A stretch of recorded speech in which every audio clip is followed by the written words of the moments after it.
Welcome, everyone, to the Pro Baseball Central podcast. This is Joe McDonald with you, and I am joined live in Las Vegas as he's packing his bags by our managing editor, Rich Mancuso. Rich, how are you? Good, Joe. It's wrapping up. It's been a long week here. Yeah, it looks like a lot of talk and not much action until this morning for the New York Mets. And it looks like they have a familiar face, no pun intended. I think it caught us all off guard. I knew that we all knew the Mets were looking to revive their bullpen and make the changes, and we knew that they were eyeing certain guys, and I had no idea. I think Jeurys Familia was the last person on the radar, but let's look at it. He's familiar with the Mets. He saved those games a few years ago, record number of saves. He's on the all-time saves list with the Mets as a franchise. He still got it, and you know what's important here is you got a valuable, good closer in Edwin Diaz, and Familia has been more of a setup man as of late, so it's good. It's good. It didn't cost them anything really big, $30 million, 3 years. Maybe you could say that's a lot of money for the guy. He's 30 years of age now, and they could have put that money to other use to get maybe another one or two relievers or fill the outfield right-handed spot we've been talking about or whatever. But I still think the Mets have enough money on the table or working on some other things, as I could see as we leave here today, to still make this team better and contend. But I like the move, Joe, and I think Mets fans are going to be happy to hear the familiar bark back on the mound at Citi Field.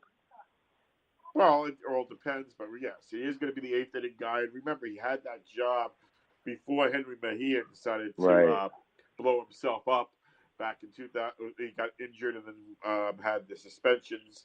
They didn't get him suspended from baseball. So, therefore, Familia was used to the eighth inning role. Right. And it might suit him a little bit better. So it could be in. And now they have a bridge.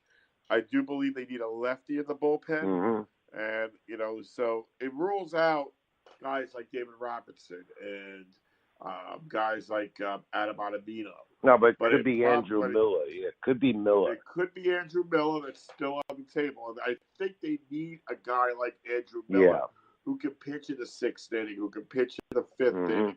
And putting him with Gesellman and with Lugo kind of puts everything together that it makes the bullpen more complete. Oh, it's much better. 5 guys as it is, right? Yeah. Who are strong. A good point, Joe. And right now, the Mets bullpen is so much better from last year, even the year before. The thing is that Diaz makes it, stays healthy. God, you know how it goes with the Mets with the injuries, and the kid. Talking to a lot of scouts the past 2 days, we all agree that the Mets got the best closer in the game in Edwin Diaz, which was good to hear from the scouts. And then the Familia thing early this morning here, and they said, yeah, they feel it's a good move. So they need, Lugo and Gesellman, as Mickey Callaway said early this week in the manager meetings with the media, the role for them out of the pen, and if you have to start one of the two, you can do that. So right there, you got Diaz, Familia, Lugo, Gesellman, and in between, and then you're going to work around a lot of the youngsters that are going to try for spots in that pen that the Mets have gained through trades or through their system the last couple of years. So it's looking better in the bullpen. Now they have to fulfill a couple of other things. Right. They're still looking for the upgraded catcher. JT Realmuto is off the table, but it's not ruled out. Let's put it that way. Not ruled out, but it's not as strong.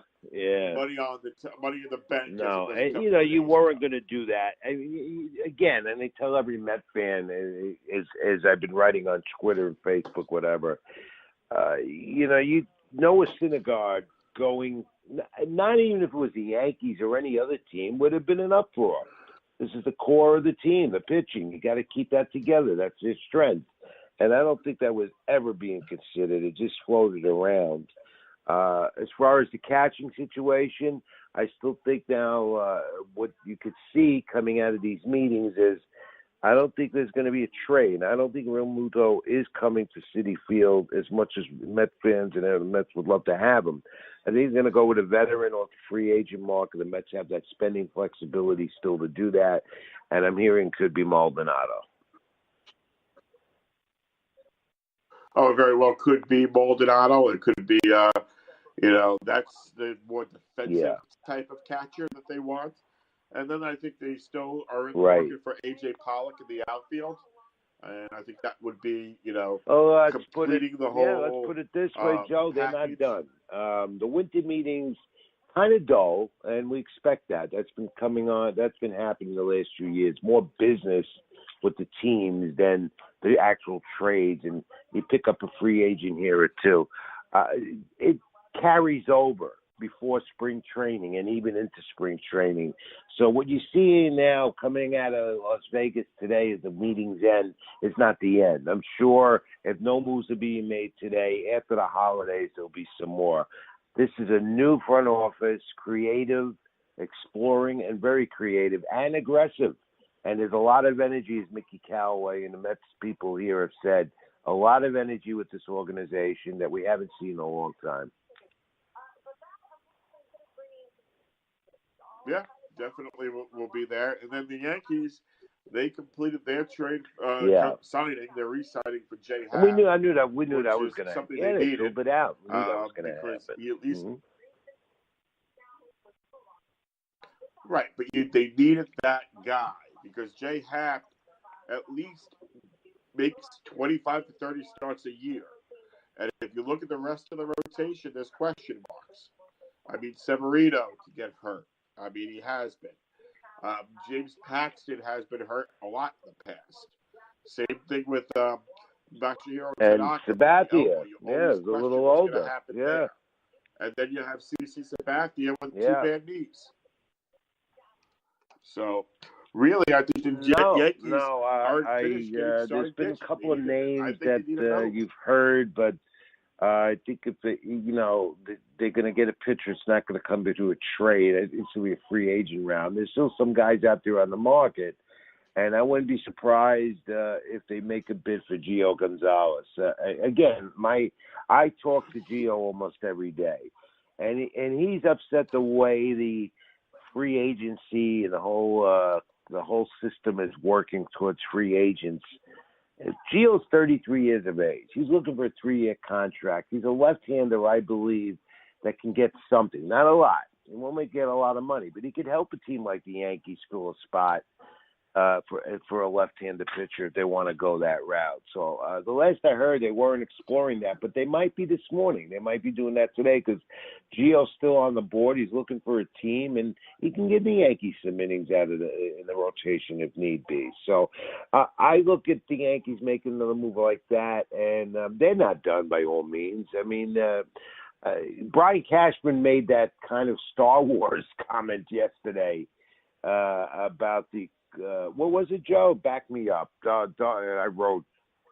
Yeah, I mean, the Death Stars. And it's because of Bryce Harper, the feeling around baseball here the last couple of days is that Harper and Machado will sign with a team late. And that stands in good favor for the Yankees. Not for the Mets. The Mets aren't looking to go that route. But for the Yankees, it stands good because Scott Boras made some interesting statements yesterday when he met with the media. He held court, and he talked about how the Yankees have a way of getting it done. And we all know they do. And I think that was a key. The key being here that his client, Bryce Harper, would be waiting it out to get the best offer. We all know the Yankees always have the money and always get their man. So we'll not rule out Bryce Harper becoming a Yankee unless the Chicago White Sox are rumored to be favored to get him, get hold of it, or someone else. But I think it's going to come down late for both Harper and Machado.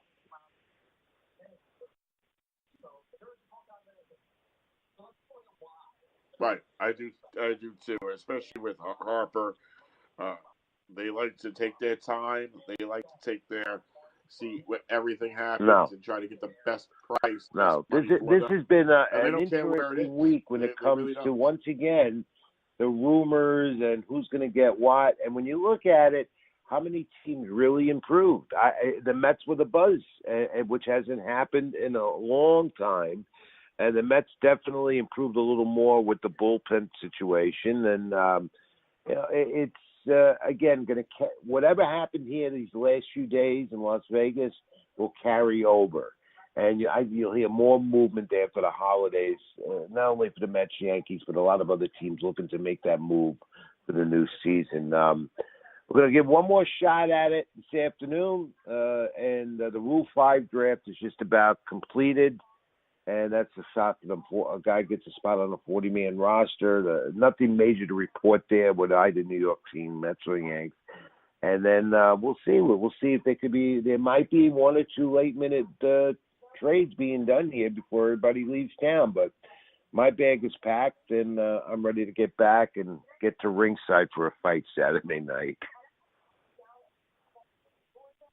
Yeah, Canelo Alvarez and Rocky Fielding for the WBA Super Middleweight Championship. And, but I'm glad I'm still coming home with some money. And the Mets at least did something here, and the Yankees almost. To get some things step further moving for them.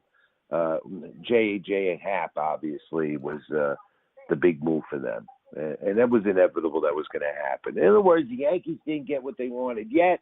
The Mets did a little bit, and there's more to come. That's what I got to say.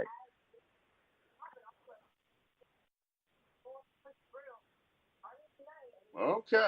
All right. Well, this is Joe McDonald signing off for Pro Baseball Central with Rich Mancuso, our managing editor, live in Las Vegas. You can listen to us on pretty much every type of platform that you want to get a podcast on, your iTunes, your Google Play. You can even ask your Amazon Alexa to play us, and it'll play right on your smart speaker right there. iHeartRadio, TuneIn, whatever you want. So we're out everywhere. So until next time, and this would be when Rich comes back, this is Joe McDonald signing off of Pro Baseball Central, and we'll be back with another